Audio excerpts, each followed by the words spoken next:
Merhaba arkadaşlar, örgü kanalıma hoş geldiniz. Bebekler için çok kolay bir bebek kilolu yaptım. Bugün bunun anlatımını sizlerle paylaşmak istiyorum. Ben pembe renk kullanarak bir kız bebek için yaptım bugün bunu arkadaşlar. Ama siz farklı renkler kullanarak aynı modeli aynı şekilde erkek bebekleriniz için de yapabilirsiniz. Hem kız hem erkek bebeklerin kullanabileceği bir model arkadaşlar. Örgüye bel örgüsü için zincir yaparak başlıyoruz. Bu başlangıç zincir sayısı sizin yapacak olduğunuz bebeğin bel ölçüsüne göre olacaktır. Ben bugün 0-3 aylık bir bebek ölçüsünde anlatıyorum. Elimin sıklığına ve ipliğin kalınlığına göre bu ölçüde bir bebek kiloda oldu. Siz yapacak olduğunuz bebeğinizin bel ölçüsüne göre bu zinciri başlarsanız daha güzel olacaktır. İplik olarak ben bu ipliği kullandım. Nako Bebe 100 ipliği vardı elimde, ince bir iplik arkadaşlar. Kullandığım iplik üzerinde 100 gram iplikte 360 metre var. Bu iplikten 50 gram kadar iplik ancak kullandım. Bakın bu iplik daha üzerinde duruyor. Bir yumak iplik kullanmadım. Renk numarasını soranlar için de 230 69. Tığ olarak da 2,5 milimetrelik tığ kullandım. Kullandığınız iplik üzerinde kaç numara tığ kullanmanız gerektiği tavsiye edilmektedir. Bakın benim kullandığım bu iplik üzerinde 2,5 numara tığ tavsiye edilmekte. Ben 2,5 milimetrelik tığ kullandım. Siz elinizin sıklığına, ipliğin kalınlığına uygun olarak daha büyük numaralı tığ da kullanabilirsiniz. 3-3,5 ile yaparsanız bu aynı sayıda yaptığınız zaman yaptığınız örgü daha büyük olacaktır arkadaşlar. Bel örgüsünün buraya bakın kurdale taktım. Siz isterseniz bunu yapmayabilirsiniz. Elastiki bir yapısı var. Bakın bel örgüsünün buna da ihtiyaç yok arkadaşlar. Ben kız bebek için olduğundan biraz gösterişli, süslü olsun istedim. Örgüye başlamadan önce ölçüsünü de söylüyorum, fikriniz olsun. Bakın bel örgüsünün buradan ölçüyorum. Genişlik 19 santimetre. Yüksekliğini ölçüyorum. 12 santimetre.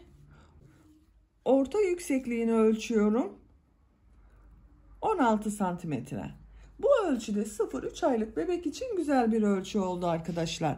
Ben bu kiloda bugün bir elbisenin altına yaptım bakın. Bu şekilde güzel bir elbise var. Bunun altına takım olarak yaptım bunu. Bir de bu şekilde elbise. Bu iki elbiseyi minik bir bebek için yaptım. Bunun altına da her ikisiyle de kullanılsın diye bu kilot çalışmasını yaptım arkadaşlar. Siz de bu elbiselerden yapmak isterseniz ben bu her iki elbisenin videolarını YouTube kanalıma yükledim. Sizler için bu elbiselerin olduğu YouTube linkini bu videonun açıklama bölümüne ekliyorum. Siz izlediğiniz videonun açıklama bölümünde bulunan elbise linklerine tıklarsanız bu şekilde güzel bir takım yapabilirsiniz. Hazırsanız hep birlikte bu güzel kilot örgümüze başlayalım. Örgü kanalıma abone değilseniz abone olmayı unutmayın lütfen. Örgü kanalıma abone olmak ücretsiz. Örgü kanalıma ücretsiz abone olup orada bulunan zil şeklinde dokunarak açarsanız kanalıma video yüklediğim zaman ilk önce size bildirim gelecek. Örgülerimden herkesten önce sizin haberiniz olacaktır. İzlediğiniz videolara beğeni ve yorumlarınızı da yaparsanız çok sevinirim arkadaşlar. Hepinize kolay gelsin. İyi çalışmalar.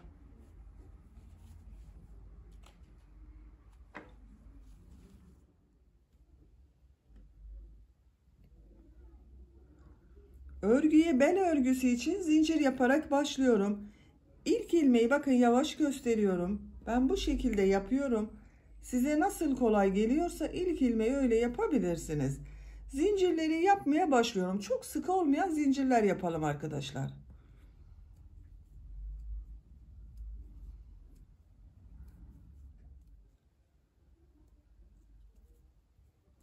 ...90 zincir yaptım. Çok sıkı yapmadım zincirleri bakın. Bu sırada bu zincirler üzerine trabzan yapacağız. 90 zincirin kaç santimetre olduğunu ölçüyorum.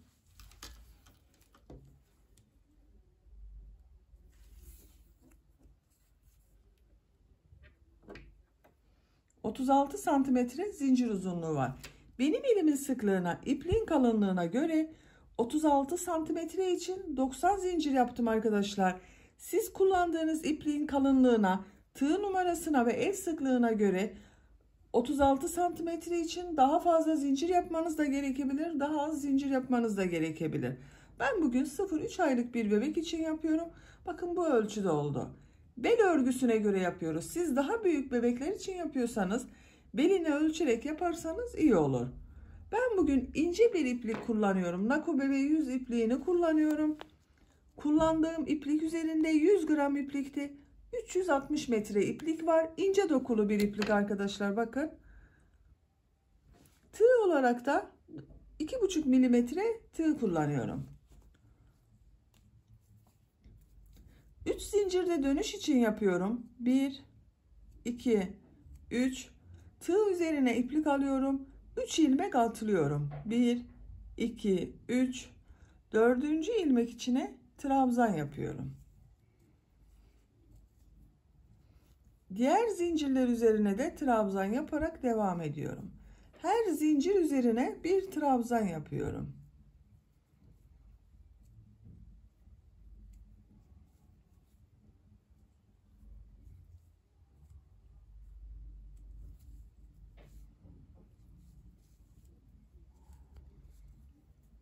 Zincirler üzerine trabzanlar yaparak sıra sonuna kadar devam edelim.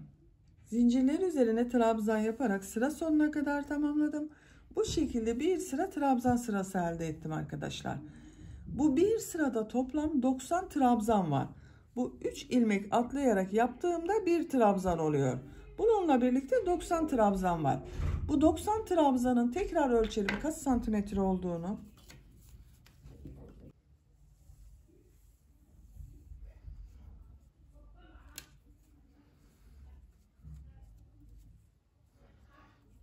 ...37 santimetre bakın trabzan uzunluğu var.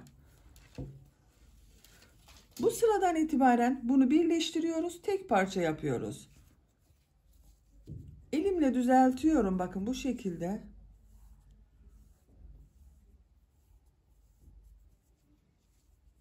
İlk yaptığım burada bir ilmek var. Bakın 3 ilmek atlayarak yaptığım ilmeğin bu 3. ilmek üzerine tığ takıyorum. İlmek kaydırma yaparak sırayı birleştiriyorum. Bakın yuvarlak oldu arkadaşlar. 2 zincir yapıyorum. İkinci sıradayız. Bu sırada bu yaptığım trabzanları bir düz bir ters boşluklardan alarak trabzan yapıyorum. İlk gördüğüm bu trabzanı bakın tığı boşluğa takıyorum. Trabzan yapıyorum. İpliği tığın üzerine alıyorum. İkinci trabzanı ters taraftan boşluktan alıyorum. Trabzan yapıyorum. Düz taraftan boşluktan alıyorum. Trabzan yapıyorum. Ters taraftan boşluktan alıyorum. Trabzan yapıyorum. Bir düz bir ters boşluklardan alıyoruz. Trabzan yapıyoruz.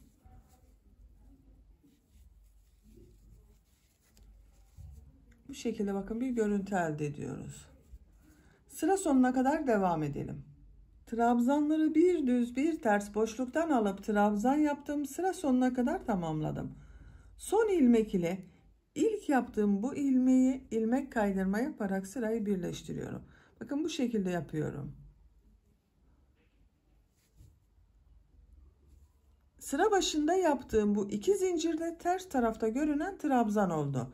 Düz taraftan boşluktan alarak trabzan ile başladım. Sıra sonunda da düz taraftan boşluktan aldım, trabzan yaptım. Bu 2 zincirde ters tarafta görünen trabzan oldu. 2 zincir yapıyorum. Bu sırada bu trabzanları nasıl görüyorsan o şekilde boşluktan alarak trabzan yapacağız. İlk bakın düz görüyorum. Düz taraftan boşluktan alıyorum, trabzan yapıyorum. Ters tarafta görüyorum. Ters taraftan boşluktan alıyorum, trabzan yapıyorum. Düz tarafta görüyorum. Düz taraftan boşluktan alıyorum, trabzan yapıyorum.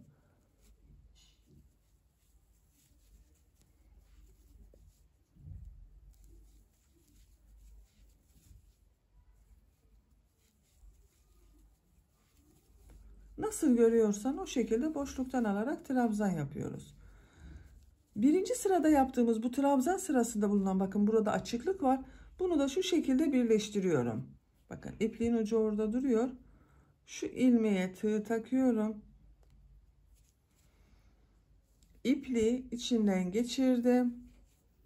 Burada bir ilmek yapıyorum, bakın şu şekilde. İlk sırayı birleştirdim. Bakın hiç açıklık kalmadı orada. Bu sırada trabzanları nasıl görüyorsan o şekilde boşluktan alıp trabzan yapalım.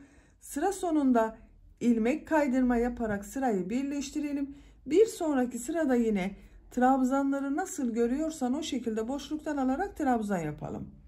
Tercihinize göre 4 sıra 5 sıra yapabilirsiniz bunu arkadaşlar. Bel örgüsünü tamamlayalım gelelim.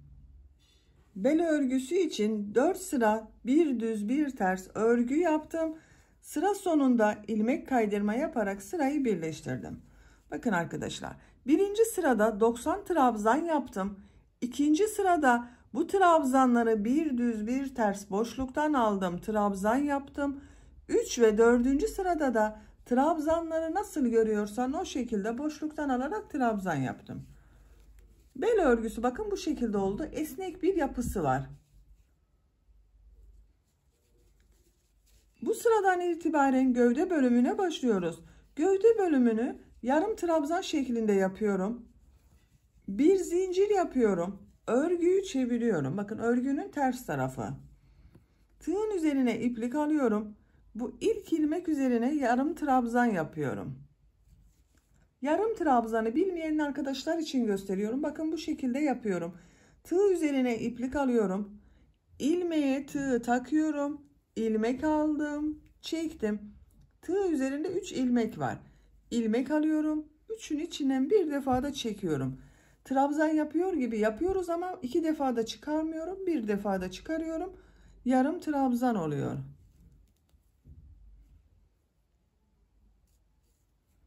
Bu şekilde bakın.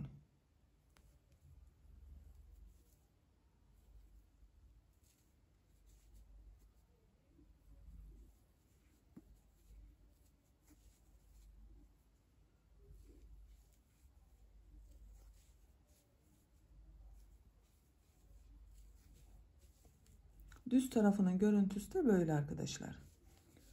Sıra sonuna kadar yarım trabzan yaparak devam edelim. Yarım trabzan yaparak sıra sonuna kadar tamamladım.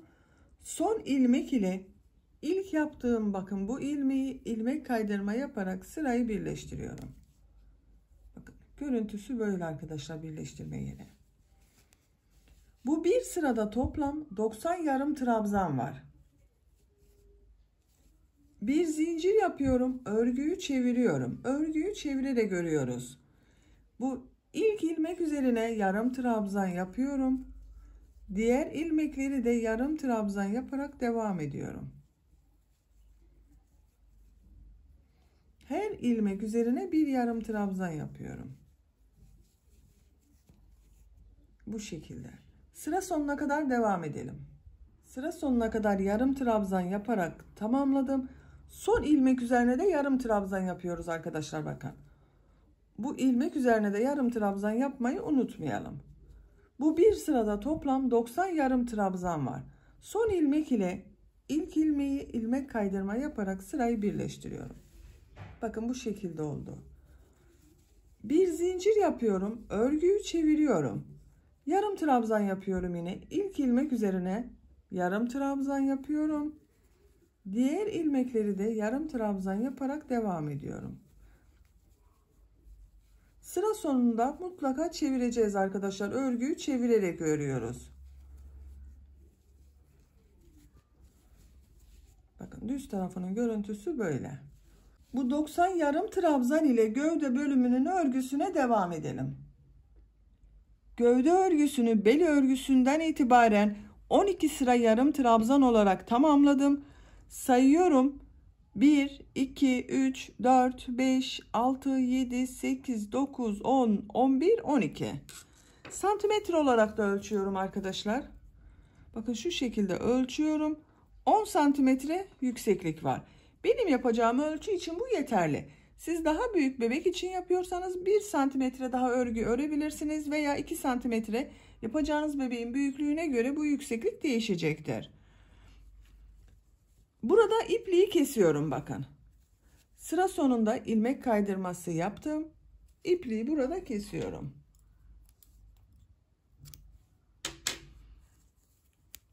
Bu sıradan itibaren bacak bölümlerini öreceğiz arkadaşlar. Onları işaretlemek için sayıyorum. Bu bir sırada toplam 90 yarım trabzan var. Arka ortayı buluyorum. Bakın bu birleşim yaptığımız yer arka orta olacak. Arka bölüm için 34 yarım trabzan gerekiyor bana. Buradan sayıyorum bakın. 1, 2, 3, 4, 5, 6, 7, 8, 9, 10, 11, 12, 13, 14, 15, 16, 17. 17.'ye işareti takıyorum. Bu arka bölümün yarısı oluyor. Diğer yarısında bakın bu kestiğimiz ipliğin buradan sayıyorum. 2, 4, 6, 8, 10, 12, 14, 16, 17.'ye de işaret takıyorum. Arka bölümü yapacağımız yeri işaretledik. Şimdi ön bölüm için işaret yapalım. Ön bölüm ile arka bölüm arasında bacak bölümünde kalacak olan ilmekleri sayıyorum. 2, 4, 6, 8, 10, 12, 14, 15. 16.'ya işaret yapıyorum. Bakın bu iki bölüm ön bölüm ile bacak bölümü arasında olacak yer boşluk arkadaşlar. Bu işareti yaptığım yerden itibaren sayıyorum. 2, 4, 6, 8, 10, 12, 14, 16, 18, 20, 22, 24, 26. 26.'ya da işaret yapıyorum. Bu arada bulunan bakın iki işaret arasında olan işaret de içinde 26 ilmek ön bölüm için olacak. İki arada kalanı sayıyorum bakın. 2, 4, 6, 8, 10, 12, 14, 15. Bu iki arada da 15 ilmek kaldı. Burada da 15 ilmek kaldı. Şöyle bir kontrol edelim. Bakın bu sarı ile yaptıklarım ön bölümün işaret yerleri. Yeşil renk ile yaptıklarım arka bölümün işaret yerleri. İlk önce arka bölümün örgüsünü örelim. Arka bölümle başlıyorum. Bakın örgünün geliş yönüne bakıyorum. Ters taraftan yapmam gerekiyor. Bu yeşil ile işaret yaptığım bu ilmekten bir defa ilmek yapıyorum. Bir zincir yaptım. Tığın üzerine iplik alıyorum. Aynı ilmeğe yarım trabzan yapıyorum. Diğer ilmekleri de yarım trabzan yaparak devam ediyorum.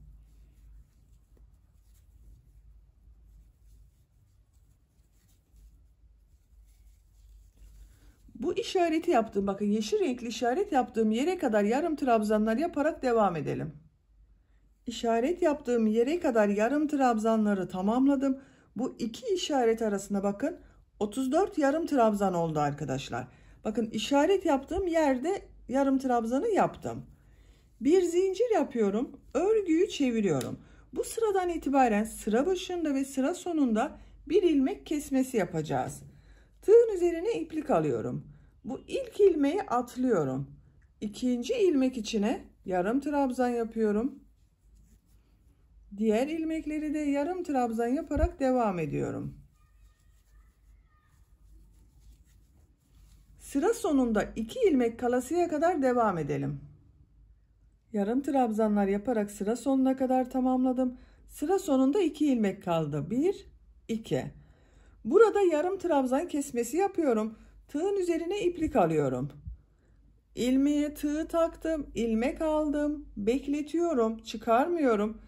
Son ilmeğe tığı takıyorum, ilmek aldım, çıkardım. Tığın üzerinde 4 ilmek var. İlmek alıyorum, hepsini içinden bir defa da çekiyorum. 2 ilmek tek ilmek oldu bakın arkadaşlar. Sıra başında bir atlama yaptım, kesme yaptım. Sıra sonunda da 2 ilmeği birlikte yaparak kesme yaptım. Bir sıra üzerinde toplam 32 ilmek var. Bir zincir yapıyorum, örgüyü çeviriyorum. Tığın üzerine iplik alıyorum. İlk ilmeği atlıyorum. İkinci ilmeğe yarım trabzan yapıyorum. Bu atlama yaptığım kesme oluyor. Diğer ilmekleri de yarım trabzan yaparak devam ediyorum.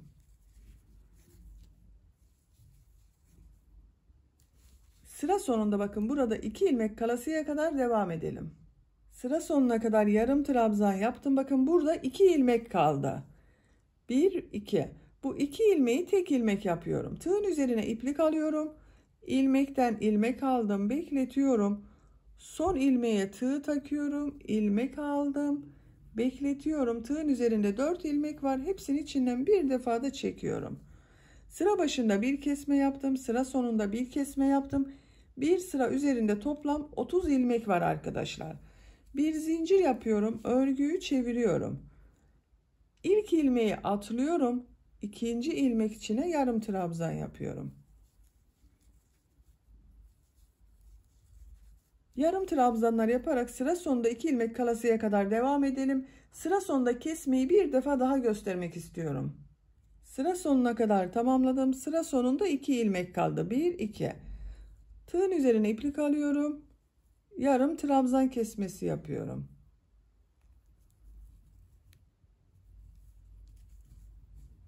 Bu bir sırada toplam 28 ilmek var arkadaşlar.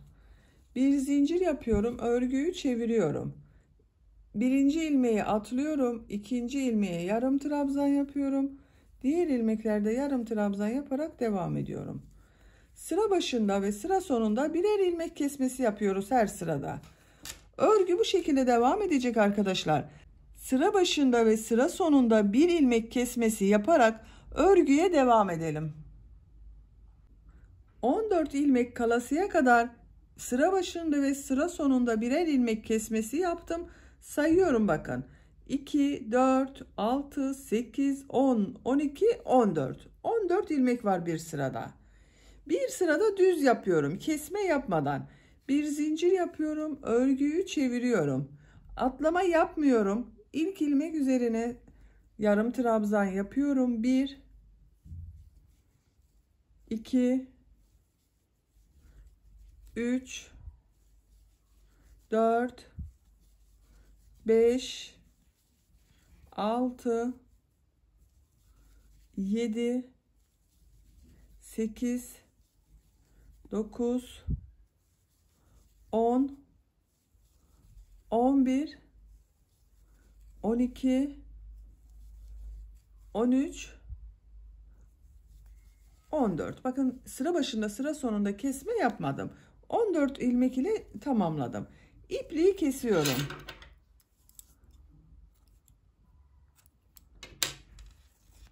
Arka bölümün örgüsünü bitirdim.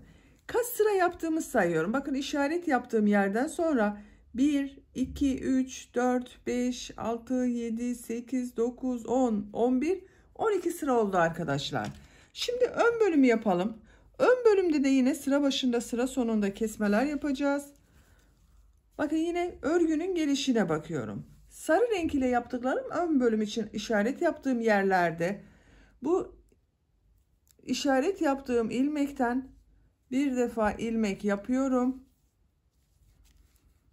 Tığın üzerine iplik alıyorum. Aynı ilmeğe yarım trabzan yapıyorum. Bakın işareti yaptığım yere yaptım trabzanı. Diğer ilmeklerde yarım trabzan yaparak devam ediyorum. Bu işareti yaptığım yere kadar devam edelim. İşaret yaptığım yere kadar yarım trabzanı yaptım. Bakın işaret yaptığım ilmeğe de yarım trabzan yaptım arkadaşlar. Bu iki işaret arasında toplam 26 yarım trabzan var. Bir zincir yapıyorum. Örgüyü çeviriyorum. Bu sıradan itibaren sıra başında ve sıra sonunda bir ilmek kesmesi yapacağız. Aynı arka bölümde yaptığımız gibi. Tığın üzerine iplik alıyorum.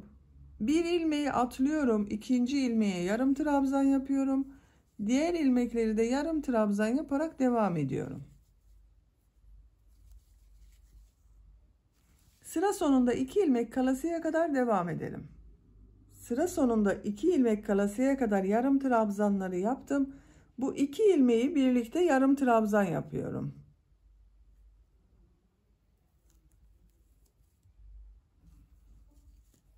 Bakın 2 ilmeği tek ilmek yaptık. Bu bir sırada toplam 24 yarım trabzan var arkadaşlar. Sıra başında ve sıra sonunda bir kesme yaptım. Bir zincir yapıyorum, örgüyü çeviriyorum. Tığın üzerine iplik alıyorum. Bir ilmeği atlıyorum. İkinci ilmeğe yarım trabzan yapıyorum. Diğer ilmekleri de yarım trabzan yaparak devam ediyorum. Sıra sonuna kadar devam edelim. Sıra sonunda iki ilmeği birlikte yapalım. Bir zincir yapıp örgüyü çevirelim. Bu şekilde ön bölümün örgüsünü de arka bölümde yaptığımız gibi sıra başında ve sıra sonunda bir ilmek kesmesi yaparak 14 ilmek kalasıya kadar devam edelim. Bakın burada 14 ilmek kaldı. Ön bölümde de 14 ilmek kalacak arkadaşlar. Ön bölümde 14 ilmek kalasıya kadar sıra başında ve sıra sonunda kesmeler yaptım. Görüntü olarak böyle oldu arkadaşlar, bakın. Bu son sırada 14 ilmek var. Sayıyorum. 1, 2, 3, 4, 5, 6, 7, 8, 9, 10, 11, 12, 13, 14. Arka bölümde de 14 ilmek kaldı. Ön bölümde de 14 ilmek kaldı. Arka bölümü bakın burayı 12 sıra yaptım. Ön bölümü de 12 sıra yapmam gerekiyor. Kaç sıra yaptığımı sayıyorum. 1, 2, 3, 4, 5, 6, 7 sıra. 12'ye tamamlamak için 5 sıra bu 14 ilmek ile yarım trabzanlara devam ediyorum. Bir zincir yapıyorum. Örgüyü çeviriyorum. Kesme yapmadan bakın atlama yapmıyorum. İlk ilmeğe yarım trabzan yapıyorum. Diğer ilmekleri de yarım trabzan yaparak devam ediyorum.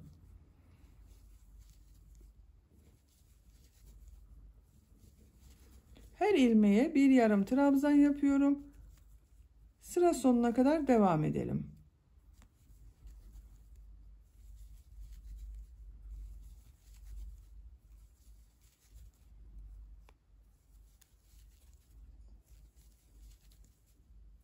Bakın sıra sonunda da kesme yapmıyorum. Her ilmeğe bir yarım trabzan yaptım. Bu sırada yine 14 yarım trabzan var. Bu yükseklik 12 sıra olasıya kadar 4 sıra daha 14 trabzan ile örgüye devam edelim.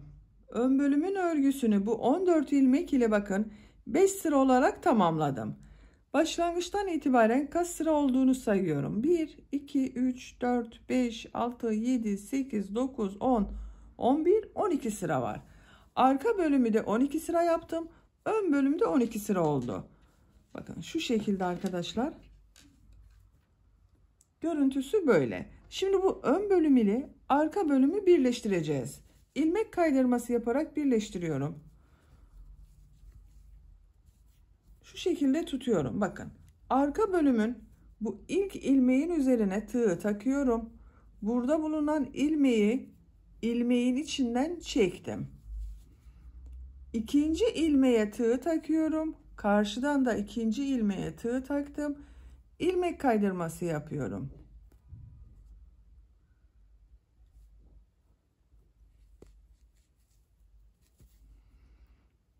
Bakın karşılıklı ilmek kaydırması yapıyorum. İlmeğe tığ takıyorum. Karşıdan da ilmeğe tığ taktım. İlmek aldım, çektim. Tığın üzerinde bulunan ilmekten de çekiyorum.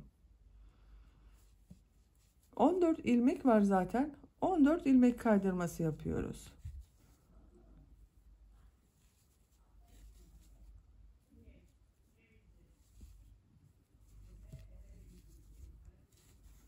İlmeklerin karşılıklı birbirine denk gelmesi gerekiyor arkadaşlar. Atlama yapmayalım.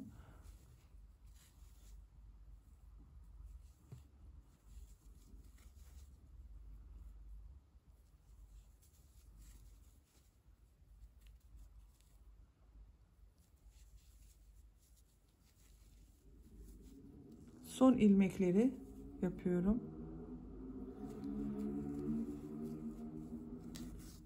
Bakın. Birleştirme yaptığımız yerin görüntüsü böyle. Orta bölümün görüntüsü böyle arkadaşlar. Şimdi bacak örgülerini yapalım. Bu bacak örgülerinin çevresinden bir sıra sık iğne yapıyorum. Bakın ipliği kesmedim. Burada bekletiyorum. Örgünün düz tarafındayım. Bir zincir yapıyorum.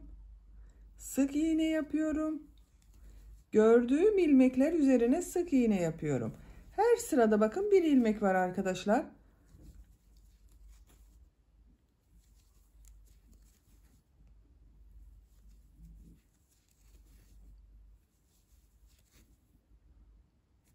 Sık iğneler yaparak bu başladığımız yere kadar devam edelim. Bacak örgüsünün çevresinde bir sıra sık iğne yaparak bakın başladığım yere kadar tamamladım. Bu boş bıraktığımız yerde de bakın sık iğneler yaptım arkadaşlar. Son ilmek ile ilk yaptığım bu ilmeği ilmek kaydırması yaparak sırayı birleştiriyorum. Bakın sırayı birleştirdim. Görüntüsüne bakalım. Bakın bir sıra sık iğne yaptık. Daha düzgün görünsün diye yaptım arkadaşlar bu sık iğneyi. Buranın kaç santimetre olduğunu ölçmedim arkadaşlar. Yorumlardan bazı arkadaşlar ölçmem gerektiğini söylüyorlar. Bakın şu şekilde ölçüyorum. 8 santimetre. Kesme yaptığımız yer 8 santimetre.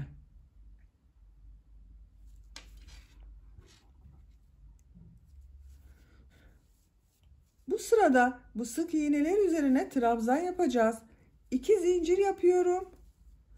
İlk ilmek üzerine trabzan yapıyorum. Diğer ilmekleri de trabzan yaparak devam ediyorum. Her ilmeğe bir trabzan yapıyorum. 2 defada çıkarıyorum bakın arkadaşlar.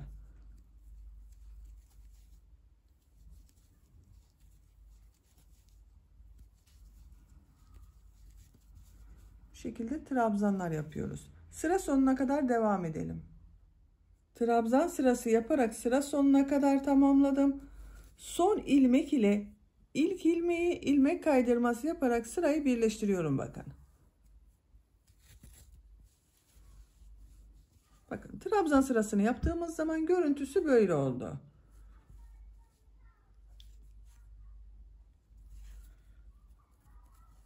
İki zincir yapıyorum. Bu sırada bu trabzanları bir düz bir ters boşluklardan alarak trabzan yapıyorum.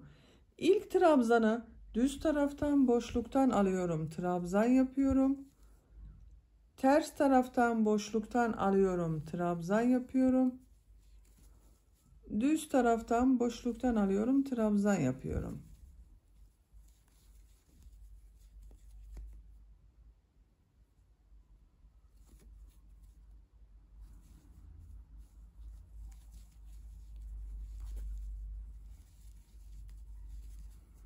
Bu şekilde. Bu bel örgüsünde yaptığımız gibi yapıyoruz arkadaşlar. Bir düz bir ters boşluklardan alıp trabzan yaparak sıra sonuna kadar devam edelim. Bu sırada trabzanları bir düz bir ters boşluktan aldım, trabzan yaptım, sıra sonuna kadar tamamladım. Son trabzanda bakın düz taraftan boşluktan alıp trabzan yaptım. Bu ilmek ile ilk yaptığım ilmeği ilmek kaydırma yaparak sırayı birleştiriyorum. Sıra başında yaptığım bu iki zincirde ters tarafta görünen trabzan oldu bakın. Bacak örgüsünün görüntüsüne bakalım. Bakın bu şekilde arkadaşlar. 2 zincir yapıyorum. Bu sırada bu yaptığım trabzanları nasıl görüyorsam o şekilde boşluktan alarak trabzan yapıyorum. Düz tarafta görüyorum. Düz taraftan boşluktan alıyorum. Trabzan yapıyorum. Ters tarafta görüyorum. Ters taraftan boşluktan alıp trabzan yapıyorum. Bir düz bir ters boşluklardan alarak trabzan yapıyoruz.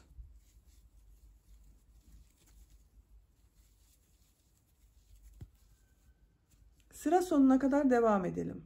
Sıra sonuna kadar nasıl görüyorsam o şekilde boşluktan alıp trabzan yaptım. Son ilmek ile ilk ilmeği ilmek kaydırma yaparak sırayı birleştiriyorum. İpliği kesiyorum.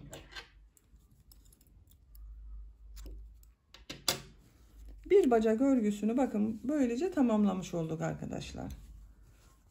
Şöyle ön bölümden bakalım. Bu şekilde bir sıra sık iğne yaptım.